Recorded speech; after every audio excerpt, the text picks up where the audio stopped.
Salam, salve, salam sejahtera untuk kita semua. Perkenalkan, nama saya Maria Magdalena Erobasa dengan nomor induk mahasiswa 19011867. Saya dari Universitas Nusa Cendana, program studi PG PAUD. Baik teman-teman, di pertemuan kali ini kita akan membahas tentang manajemen pendidikan berbasis sekolah.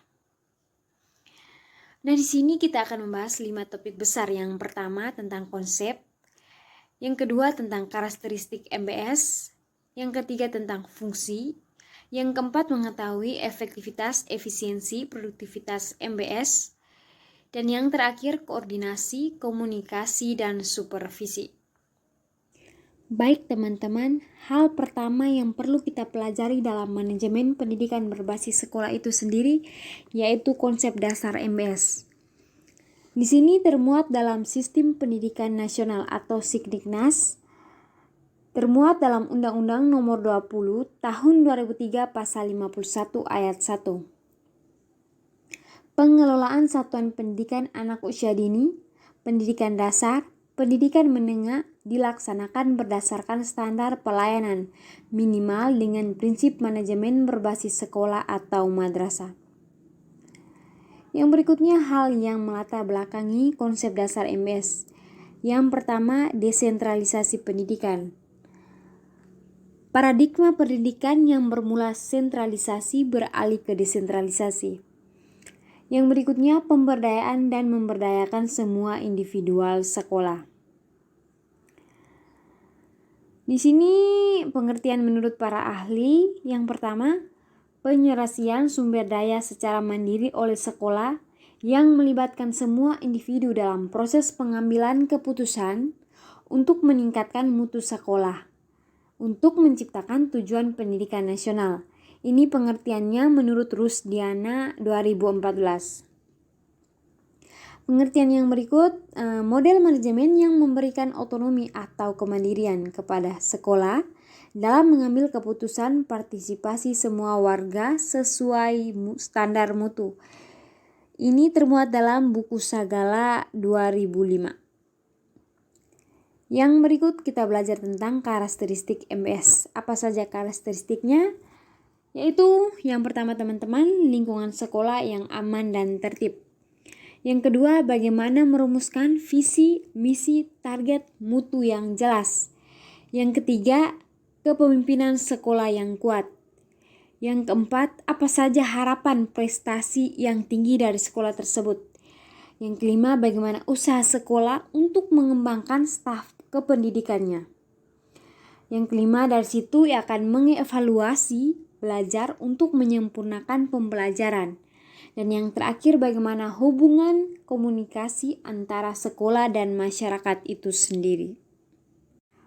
Materi yang ketiga, fungsi MBS itu sendiri. Di sini ada 7 komponen sekolah yang harus dikelola dan dikembangkan dari MBS. Yang pertama, fungsi manajemen kurikulum dan program pengajaran. Dalam fungsi ini mencakup apa saja kegiatan perencanaan, pelaksanaan, dan penilaian kurikulum. Yang kedua, perencanaan dan pengembangan kurikulum nasional dilakukan oleh Departemen Pendidikan Nasional atau Pusat. Di sini sekolah merealisasikan dan menyesuaikan dengan kegiatan pembelajaran. Yang berarti kembali ke sekolahnya itu sendiri. Yang berikutnya, sekolah bertugas dan berwenang mengembangkan kurikulum muatan lokal dengan kebutuhan masyarakat dan lingkungan setempat. Muatan lokal ini bertujuan untuk bagaimana anak-anak mencintai kearifan lokal dalam lingkungannya tersebut. Di sini ada 4 langkah yang harus dilakukan oleh kepala sekolah. Nah, kepala sekolah ini bertanggung jawab terhadap perencanaan atau pelaksanaan dan penilaian perubahan atau program pengajaran di sekolah. Langkah-langkah yang diambil kepala sekolah, yang pertama, menilai kesesuaian program yang ada dengan tuntutan kebudayaan, kebutuhan murid, meningkatkan perencanaan program, memilih dan melaksanakan program, serta menilai perubahan program tersebut. Yang kedua, fungsi manajemen tenaga kependidikan. Keberhasilan dalam MBS ini sangat ditentukan oleh keberhasilan pimpinan teman-teman dalam mengelola tenaga kependidikan yang ada di sekolah. Manajemen tenaga kependidikan guru dan personil ini mencakup yang pertama, bagaimana perencanaan pegawai, pengadaan, pembinaan dan pengembangan. Setelah itu dilakukan promosi, mutasi, pemberhentian pegawai, kompensasi, dan penilaian pegawai itu sendiri. Yang ketiga, fungsi manajemen kesiswaan. Di sini manajemen kesiswaan ini bertujuan untuk mengatur berbagai kegiatan dalam bidang kesiswaan agar kegiatan pembelajaran di sekolah berjalan dengan lancar. Bidang kesiswaan ini memiliki 3 tugas utama, yakni mulai dari menerima siswa baru, kegiatan memajukan belajar, kemajuan siswa apa saja yang dilakukannya, yang berikut membimbing dan membina disiplin. Yang keempat, fungsi manajemen keuangan dan pembiayaan. Keuangan dan pembiayaan ini merupakan salah satu sumber daya yang secara langsung menunjang efektivitas dan efisiensi pengelolaan pendidikan. Di sini keuangan dan pembiayaan bersumber dari pemerintah baik pusat dan daerah. Ini bersifat umum dan khusus yang diperuntukkan bagi kepentingan kependidikan. Nah, ada lagi mungkin tambahan dari orang tua peserta didik atau masyarakat. Di sini dimensi pengeluaran meliputi biaya rutin seperti gaji pegawai dan biaya pembangunan. Adapun komponen utama manajemen keuangan meliputi yang pertama, prosedur anggaran, prosedur akuntansi keuangan, pembelajaran, perundangan, prosedur pendistribusian, prosedur investasi, dan prosedur pemeriksaan. Yang kelima, fungsi manajemen sarana dan prasarana pendidikan. Di sini manajemen sarana dan prasarana pendidikan bertugas untuk mengatur dan menjaga sarana dan prasarana pendidikan agar dapat memberikan kontribusi secara optimal dan berarti pada jalannya proses pendidikan. Nah, teman-teman, di sini kegiatan pengelolaannya meliputi yang pertama perencanaan, yang kedua pengadaan, yang ketiga pengawasan, yang keempat penyimpanan intervensi, dan yang kelima penghapusan serta bagaimana penataannya. Yang keenam, fungsi hubungan sekolah dan masyarakat. Di sini sekolah harus membangun hubungan yang baik dengan masyarakat. Nah, hubungan ini merupakan sarana yang berperan dalam membina dan mengembangkan pertumbuhan pribadi peserta didik di sekolah. Tujuannya yang pertama yaitu memajukan kualitas pembelajaran dan pertumbuhan anak. Yang kedua, memperkokoh tujuan serta meningkatkan kualitas hidup dan penghidupan masyarakat. Nah, dari situ dapat menggairahkan masyarakat untuk menjalin hubungan dengan sekolah. Yang ketujuh, fungsi manajemen layanan khusus. Di sini masing-masing sekolah mempunyai manajemen layanan khusus, meliputi seperti ruangan perpustakaan, kesehatan, dan keamanan sekolah. Di sini manajemen ini, komponen tersebut merupakan bagian penting dari MBS yang efektif dan efisien.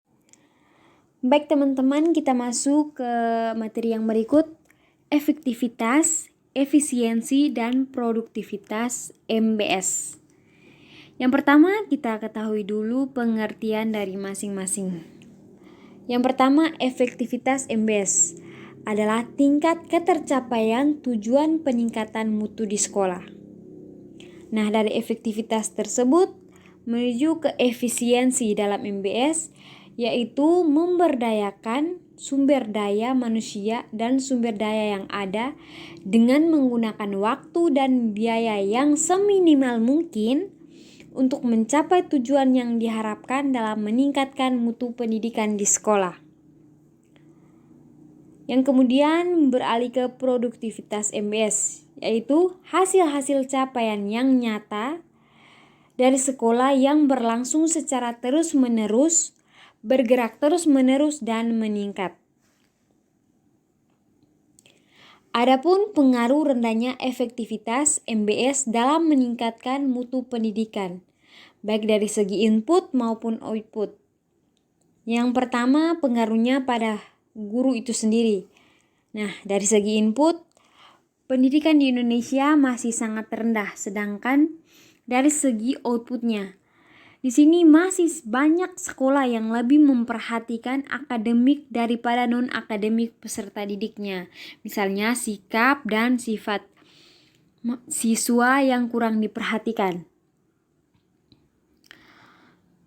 Solusi dari masalah tersebut, yang pertama, di sini dari segi input, yaitu perubahan metode pembelajaran yang digunakan oleh guru tidak hanya berpusat pada guru, tetapi juga berpusat pada siswa. Selain itu, pemerintah juga harus lebih menekankan aturan mengenai penempatan seorang guru yang sesuai dengan latar belakang pendidikannya. Nah, teman-teman, banyak guru yang bekerja tidak sesuai dengan latar pendidikannya. Sedangkan solusi dari segi output, yaitu bagaimana caranya untuk memaksimalkan penerapan kurikulum 2013. Baik, kita beralih kepada materi yang terakhir, koordinasi, komunikasi, dan supervisi MBS. Nah, teman-teman, yang pertama kita harus mengetahui pengertian dari koordinasi, komunikasi, dan supervisi itu sendiri.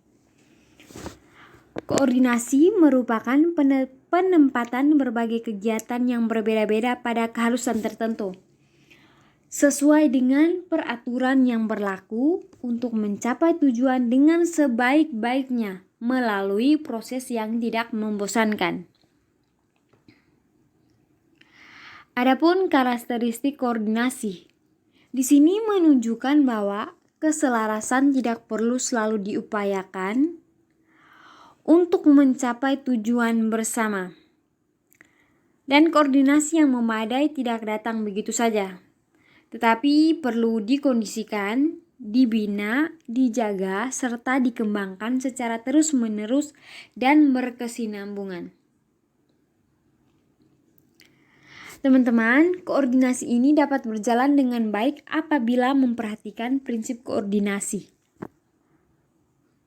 Manfaat koordinasi ini yaitu untuk mengembalikan kegiatan-kegiatan terpisah ke dalam kesatuan kegiatan induknya.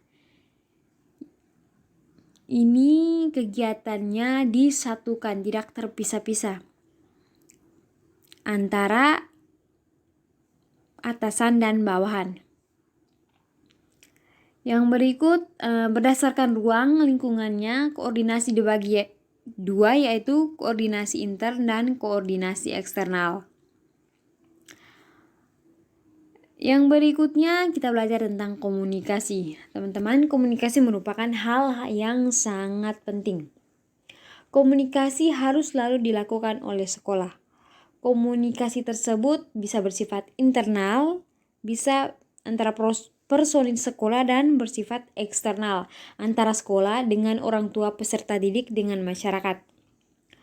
Tujuan dari komunikasi ini adalah dapat menjadi pemecahan masalah yang dihadapi seputaran proses belajar mengajar dan persoalan kebutuhan sekolah.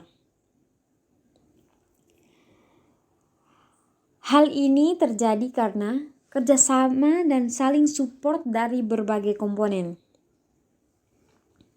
Yang berikut adalah supervisi. Supervisi yaitu suatu kegiatan yang menekan pada pembinaan dan peningkatan kemampuan serta kinerja tenaga kependidikan di sekolah dalam melaksanakan tugasnya. Bagaimana tenaga kependidikan itu melaksanakan tugasnya dengan sebaik-baiknya. Nah, tujuannya adalah supervisi membantu dan memberikan kemudahan kepada para guru untuk belajar bagaimana ia meningkatkan kemampuan mereka guna mewujudkan tujuan belajar peserta didik. Nah, di sini ditekankan bahwa supervisor hendaknya dapat memiliki teknik-teknik supervisi yang tepat sesuai dengan tujuan yang akan dicapai. Teknik-tekniknya yang antara lain yang pertama, kunjungan dan observasi kelas. Yang kedua, pembicaraan individual. Yang ketiga, diskusi kelompok. Yang keempat, demonstrasi mengajar. Yang kelima, perpustakaan profesional. Contohnya begini teman-teman. Dalam suatu sekolah, implementasi MBS tidak berjalan dengan baik, sehingga semua tujuan efektivitas efisiensi tidak dapat tercapai. Misalnya masalah koordinasi, yaitu kurang adanya kerjasama antara pengelola dan pendidik. Misalnya, kurikulum yang dijelaskan oleh pengelola tidak dapat dimengerti oleh pendidiknya, bahkan pendidiknya salah dalam menempatkan program semester. Nah, yang berikut masalah komunikasi. Di sekolah-sekolah pasti ada masalah komunikasi, misalnya miscommunication antara kepala sekolah dan guru. Yang kedua, miskomunikasi antara guru dan peserta didik. Terus masalah supervisi ini bisa saja terjadi antara kepala sekolah dan pendidiknya. Nah, solusinya berupa bisa diterapkan penerapan prinsip koordinasi, komunikasi, dan supervisi.